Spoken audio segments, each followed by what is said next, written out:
पुष्परत्न बहुउद्देशीय सेवाभावी संस्थाचा समाजासाठी समर्पित प्रवास।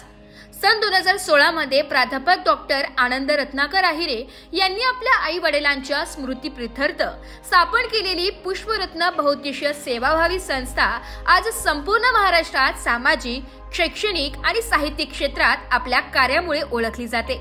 ही संस्था त्यांच्या आई पुष्पा आणि वडील रत्नाकर यांच्या नावाने स्थापन केली असून त्यांचा 2017 साली जन्मलेला पुत्र पुष्परत्न हाच संस्थेचा नावाचा खरा प्रेरणास्रोत आहे। संस्था दरवर्षी जागतिक महिला दिनानिमित्त विविध क्षेत्रातील कार्यकर्तृत्वान महिलांचा विनामूल्य सन्मान करते।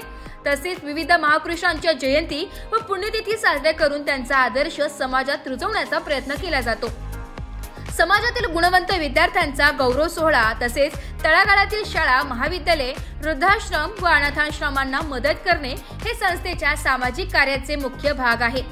संस्थेच्या माध्यमातून आतापर्यंत 57 पेक्षा अधिक साहित्य संमेलनाचे आयोजन करण्यात आले असून त्यात अनेक कवी संमेलन विशेष ठरले आहे। 2022 मध्ये भारतातील पहिले राष्ट्रीय प्रवासी कवी संमेलन नाशिक ते गोवा या मार्गावर पार पडले।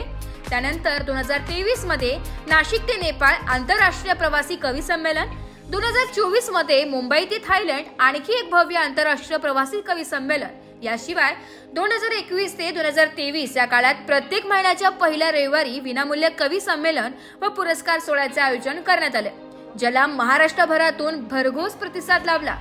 आहिरे अकॅडमीच्या माध्यमातून मागील 14 वर्षात 1607 विद्यार्थी प्रशासकीय अधिकारी व प्राध्यापक म्हणून यशस्वी झाले। नाशिक, कल्याण, पुणे या शहरांमध्ये शाखा असलेली ही अकॅडमी आज विद्यार्थ्यांच्या उज्ज्वल भवितव्यासाठी विश्वासार्ह नाव बनली आहे। प्राचार्य डॉक्टर आनंद आहिरे ही स्पर्धा परीक्षा मार्गदर्शनाचे तज्ज्ञ असून तरुण मुलामुलींची प्रेरणास्थान म्हणून त्यांची ओळख निर्माण झाली।